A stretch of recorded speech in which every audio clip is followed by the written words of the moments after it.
All right, it is April 15th at 6 p.m. Welcome to Committee of the Whole. Abby, call the roll. Cobb. Right. Present. Duda. Here. Petrus. Here. Larson. Here. Maddox. Here. Russell. Here. All right, the first thing on the agenda is legislative review. Did anybody, just so the public knows, this is a lot of consent agenda resolutions. But certainly if anybody has questions, comments, I would be more than happy to hear them. Hearing none. Are we going to go through, Oh, there we go. or we're not going to go through? I'm sorry, I should have raised my hand. Do you want to go through? Well, just when we have resolutions touching on federal or state legislation, I think it would be helpful if you would start including a copy of that legislation, particularly for any residents that are pulling up the documentation, and also to save us time. I can do that. Oh, that's Good thought. good, yes. Councilwoman, Vice President, did you have a comment or something on one of the? Oh, you want me to? You could. I mean, I know that you wanted, there was one you wanted to separate out from. Yes, that was Workers Memorial. Yeah. I think I talked about the pairs last time, right? So, What number was that? that was, resolution 51/2024. 51, okay. That was the one from last time. Yes. 55 is one from this time. And give me a minute. This is the economic development.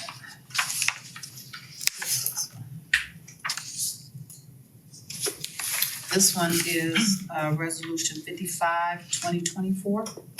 This is US House Bill 82, sponsored by Sherrod Brown, has over 300 or so partisan and nonpartisan signatures. What the GOP offset windfall is about, it's about public employees. I don't know if most people know this, but public employees who work for a city or state or government, if they have worked for Social Security in their lifetime and now they work for a public entity, they are not entitled to the full Social Security they have paid for and bought into. So the government offsets that by 2/3 once that person retires. So most seniors are working until they're 70 and over, because the only way they're able to get the Social Security is if they're working.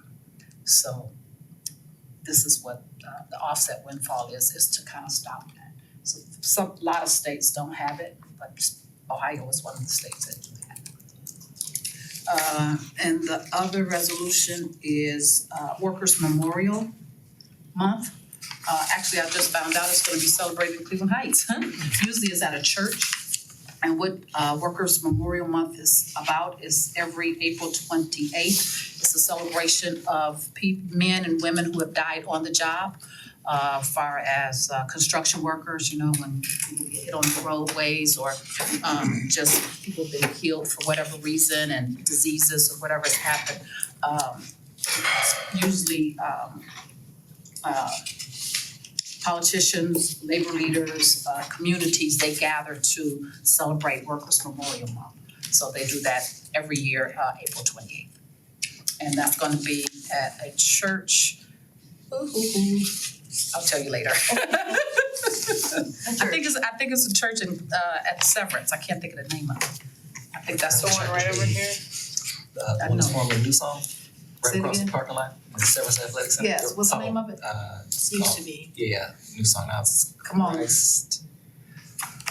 You'll tell me later. Yes, Culture Church. Yes, there it is. Yes, so yes, always celebrated in a church, and they usually move it around from city to city. So I just found out this year it's gonna be in Cleveland Heights. And those are the things that.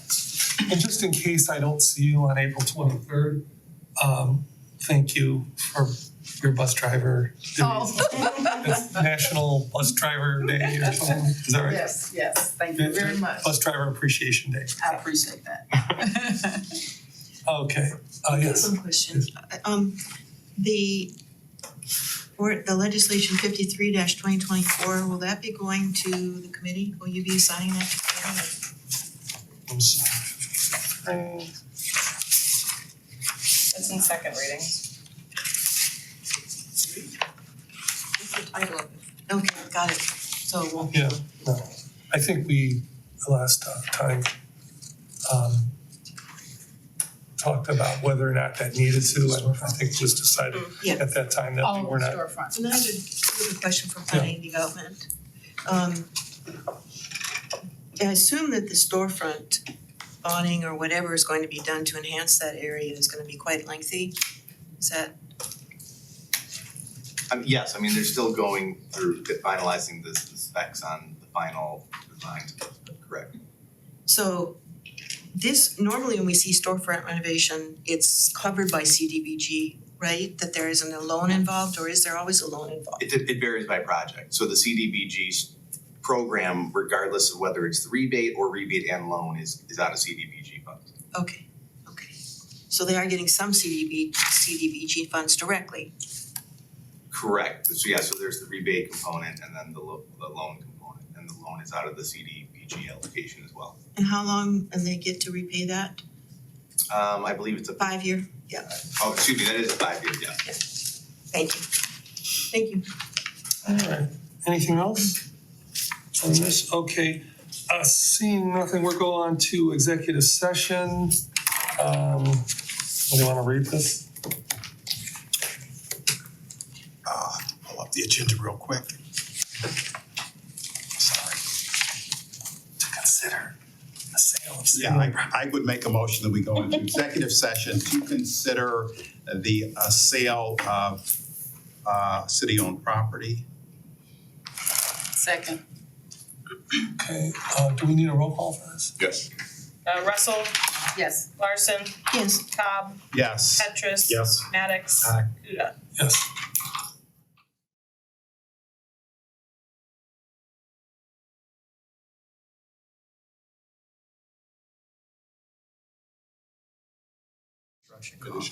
Okay, we returned from executive session, so we're gonna bring a few people back into the room and move on to the next agenda item, which is actually now called Nobility Court. It says Noble Station on here, and the TWG project. So I'm going to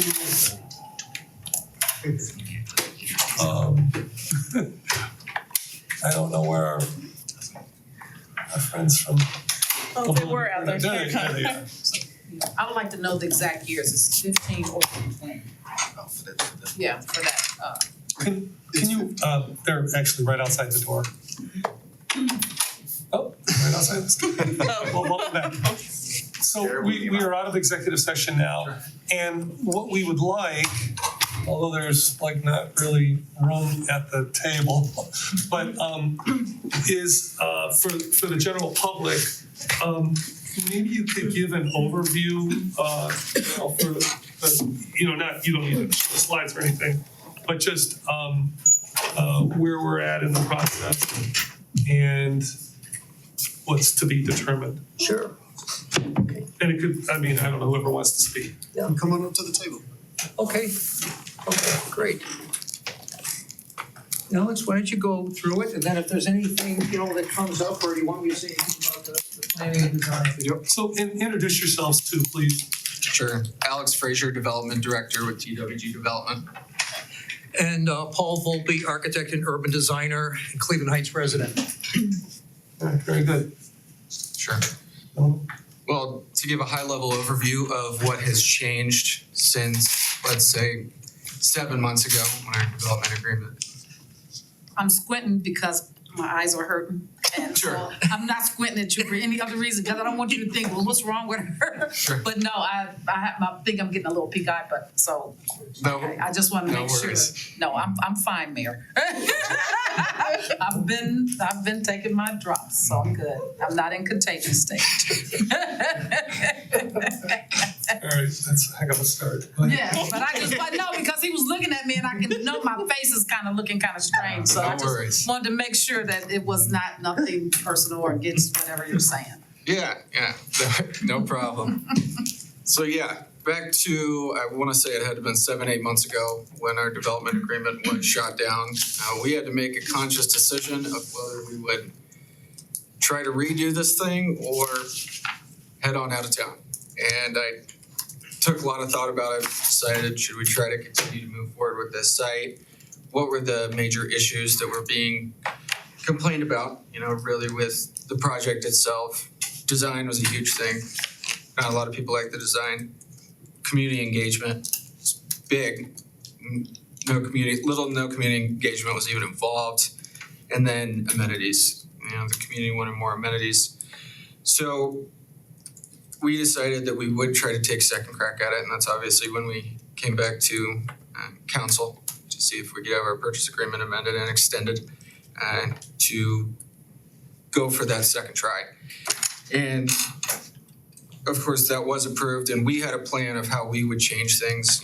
Part of that, of course, first was design and amenities, and we hired on Paul Volpe, urban designer here in town, and of course, Bialowski Cleveland, who, Paul has a great relationship with. I've developed a good relationship with. I'm excited to hopefully work with them on more projects in Northeast Ohio. And we kind of started moving. And then, of course, we had the Reverend, who was a big facilitator in setting up community meetings. So we ended up having a total of 8 community meetings, and 4 of them were true community meetings. Reverend, how many mailers did you deliver? 600, just around the neighborhood. So everybody knew and could come to the church when we would talk about how things were advancing. We would then follow those up with focus group meetings. So the Reverend had, put out a box and said, if you want to be open to this project and talking about how we can transform it, put your name in the box. Everybody that put their name in the box had joined those meetings. It was about 15 to 20 people. We really talked about what was important to them and what was important to the potential in hearing this design. And I think you could see kind of from Paul's presentation, we had created this, board where we'd write up challenges and opportunities. And I think some really just successful conversation that we had about just kind of walking through, getting people engaged. And as we continue to progress, it's hard for me to really explain without taking too long the step-by-step process of working through that. And, really just kind of defining what this site needed, why it needs X, Y, and Z. And I think we got there. So with all that said, after we had went through all those meetings, we ended up going back to Planning Commission and back to ABR. So we had our initial Planning Commission meeting and then final approval last week. We also had to receive variances. We received those, I want to say 3 weeks ago. Initial ABR, I can't even remember these dates at this point, but we've had that. And then final ABR approval is on Thursday. As far as an overall, from what I've seen, I can remember 7-8 months ago, there were 50 people in there, yelling at me and how bad the design was and everything. And then these past meetings have been 2 to 3 people in the audience, and they're all in support. And it's kind of been a whirlwind as far as how things have changed. And I've seen nothing but positives. Maybe I'm missing something from those that are there, but I do feel even with the 8 community meetings, I think we've had, just as far as public meetings here, since the DA was shot down, 7 to 8. We've been to quite a few meetings. But, with all that said, that's kind of where we stand. And of course, with this development agreement, we're at a position where it's tough for us to move forward with spending money on drawings and whatnot, considering what did happen prior. So that's kind of where we stand. But I think what we've got is going to be really great for the community. I'll let you say anything you like. I mean, the only thing I'll say publicly and to the mayor and council is that you all know that I was one of those 50 people that was saying, this is a bad project, don't do it. And my emotions and commitments and values as a resident of this city way outweigh my interest in being involved with the project on a professional level. But when Alex came to me and said, would you like to be involved? I gave him a list of conditions, and I said, it'll only happen if you allow me to lead this, not just do what I'm told. And he said, absolutely. He goes, I trust you. He looked at my qualifications. I've done lots of low, moderate, and intermediate value multifamily buildings in my career, and I love urban design even more than architecture. And we set out to do it. And I will say with a great deal of pride that we did it. I think the best thing to speak in favor of this process is that I got to know a lot of people I didn't know before, and lots of them in the audience. And our strongest supporters are the people that were totally opposed to the project in the beginning. That's pretty remarkable, but that's the way it is.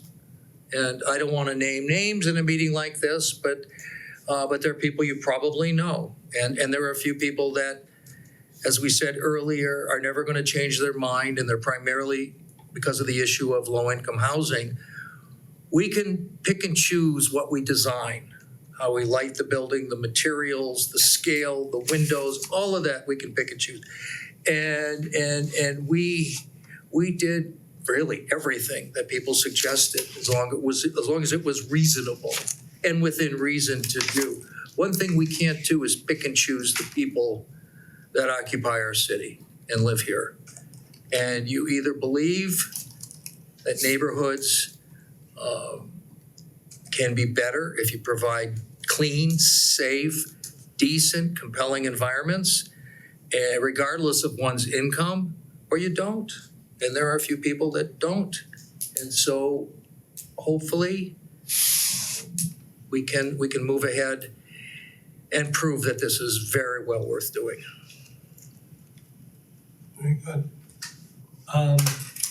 Any questions or comments from council members? So go ahead and ask that out loud. Do you know what the rents will be? For 3-bedroom, 2-bedroom, 1-bedroom? You have a, They're gonna vary based on the median income. 60% median income, this is just off the top of my head, so it might not be. Like a 1-bedroom at 60% AMI is gonna be approximately $900 a month. 2-bedroom, off the top of your head. I'd say 9, 11, and 13. 900, 11, 1300. Okay. Thank you. Which now sounds very reasonable, but even 3 or 4 years ago would have been kind of middle of the road. The terminology is important to a lot of people that are watching this. When we first started all this, when it was called low-income housing, there was a lot of pushback on that terminology. Can we call it wonderful affordable housing with community areas that will build community and it will be something you can welcome to your neighborhood? It's a real interesting question. Branding. Yeah, Councilwoman, the low-income housing comes from the Ohio Housing Finance Agency and the government because they call it a low-income housing tax credit, and that's a federal definition, a federal term. And so when developers, of which I've worked with so many, like Alex, do these projects, they have to sign agreements, contracts for low-income housing tax credits, and they have investors that buy them. And that's, of course, part of their sales pitch because it makes it more enticing to developers to support low-income housing and receive the credits. In other words, we're doing something good here other than just not paying a certain amount of our taxes. Right. That's just the way it is. But if you read their literature, they call it affordable housing, which is remarkable. If you read the OFA website and you go through all of this, it's constantly referred to as affordable housing, which is what it is. It's housing that people can afford, okay? and there are various stratums of affordable housing. But the bottom line is this level of affordable housing really is, I guess, another popular term is workforce housing for people that work, that have moderate incomes and have a very nice place to live. So Thank you.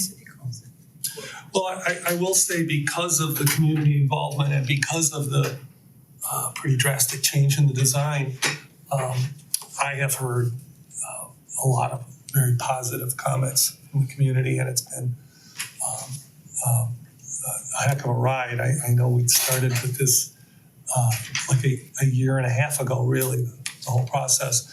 I guess I just want to know when, because, you know, our job is to look at the development agreement and decide if this is, you know, something good for the city. And so I'm suspecting we'll see that agreement at the next meeting. So, may I- Please, yes. Thank you, Mr. President. So I believe that it is my intention at this point, my expectation, that I'll be introducing legislation for council's consideration to approve a development agreement, which of course would approve as amended purchase agreement. But I did want to take this opportunity to have this conversation both in executive session and publicly, just to make sure that nobody was blindsided, that we could have this conversation, you know, in advance of some particular piece of legislation sort of, you know, putting a clock on things or the perception of a clock. I wanted to have a more leisurely conversation about this before introduction. And I did want to provide council with an opportunity to raise concerns, hear concerns from the public, and before putting something formal in front of council, I wanted to make sure that there was an opportunity for council members, and this is a point now as well, if you know of any community concerns, I know that some people have been concerned, and I've been asked repeatedly about sort of what is the plan for this particular area, this, you know, neighborhood and business district, but of course the Noble Road corridor, and as many people know already, we are engaged right now in a Noble corridor planning process that will be ongoing and unrelated in certain ways to this development. But, you know, I think the council and certainly the administration has made it clear that we are dedicated to an intense focus on the northern end of our city where maybe private investment has been a bit hesitant relative to the southern half of our city. And so it requires a bit more of a high touch from the administration and from council in order to sort of create a more equitable investment environment. And so, but I know that there's still concern because of the history of sort of a perceived imbalance in that mostly private investment. And so I wanted to give this opportunity for council members who, you know, as we all know, like there are multiple council members, you all have your own spheres of influence and those spheres that influence you. And so you're hearing from people, and I wanted to provide this sort of public opportunity to express any concerns that you're hearing as well that haven't really been addressed by the developers before introduction. So it's not in reaction to introduction, it's, you know, what are we talking about before introduction? I wanted to know if there are any outstanding concerns out there. And that's sort of a big piece of why I wanted to do it this way instead of here's this legislation, consider it, we expect you to pass it on second reading or something without having this more leisurely conversation. And so the floor is open in my view, or at least my ears are open. So I'd like to hear anything. Councilwoman. We talked about a traffic analysis, am I using the right terminology? Traffic analysis rather than a traffic study on Woodview. Will that be conducted as before we get the legislation, or will that be a part of after this all takes effect? I think that's more a question either for the developers or planning. Yeah, there's been some traffic analysis that was done as part of the planning commission review, but certainly if there's additional information And we provided the link to their plans through the clerk. If there's more information that council would like to see in advance of the meeting, then we certainly can. I can't hear it. There's been a traffic analysis conducted as a portion of the planning commission process.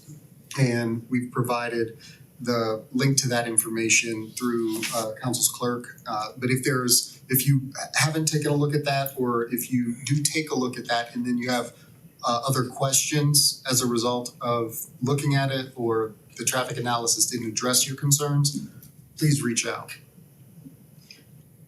And I would assume that if we, as a result of this meeting tonight, if we hear something that perhaps it will be good to be addressed in the next couple of weeks, that's okay to forward that on to you. Sooner rather than later. Yes. I can add to that too. I had to pull some information together for the planning commission, what traffic would like. So I took some information based on projects that we've done in the past. And then I tried to find a McDonald's that was in a similar city with around the same population. And it suggested that the traffic was about 4 times as high at a McDonald's in a similar size city than would be at this type of project. That's reassuring. Thank you. I have some questions, but I'm not prepared to pose them right now. I wanna do a little bit of more digesting of some numbers here that I have. But once I do that, maybe I can talk to Brian or Eric to give me a little bit more clarification.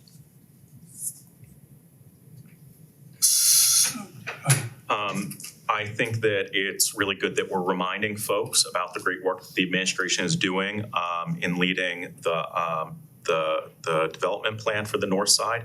I know that early on, there were a lot of concerns about the apartment buildings along Noble and the disrepair that many of them are in. So if we were able to, as a part of our comments, talk about our commitment to housing and those buildings in particular, I think that some people would really appreciate that. I don't want to tie the developers to housing code enforcement of not their parcel. You should Understand. resell it, finalize that. Yeah, no, I understand. You don't wanna, I mean, there's no reason to conflate it other than, although people might support this project, there are a lot of other things they are concerned about. I know it's hard to address everything like all at once, and it's not practical either. And it can bleed into something that I think what you are saying is it's to some degree irrelevant to whether or not this project stands on its own. And I certainly understand that. There will be, Mr. President. Yes. There will be ample opportunity for us to engage in a sort of a full-throated, endorsement of increased, targeted, strategic code enforcement to ensure that everybody who lives in Cleveland Heights has a basic floor of expectation that is high enough to meet our expectations here in Cleveland Heights. When it comes to the Noble Road corridor and the neighborhood planning process that we're doing, one of the things that we're seeking to do is create that general expectation, no matter what neighborhood you live in Cleveland Heights, we have a certain respectable floor of experience, whether it comes to our tree canopy or building conditions. We want to make sure that everybody in Cleveland Heights has a quality of life that befits our city. That is a universal thing that we should all be working toward. And I have to credit the planning director for working with me on this in order to create that understanding among all of us when it comes to things like that no piece of our community is going to be left behind as we make these improvements. I do want to advise caution though. This is, I think, a project that, it's been described as catalytic for a neighborhood. New construction encourages and inspires more. And that's one of the things, that's why in 22, when TWG came to us in the first place, our first response was excitement because it's been a long time. It's been 20 years since a substantial project was built in that area. And, you know, this will be a rising tide that lifts all boats, I believe that. Certainly, that's what we want. So not to, I mean, obviously, we haven't seen a development agreement, but if this were to go forward, when would the actual project begin? You know, it's like shovels in the ground kind of thing. How long? If I could estimate, once the development agreement is signed, If we could, we will, and I apologize, we will probably take about 6 or 7 months of community engagement process. Oh, sorry. Please continue. sure. I don't know what just happened.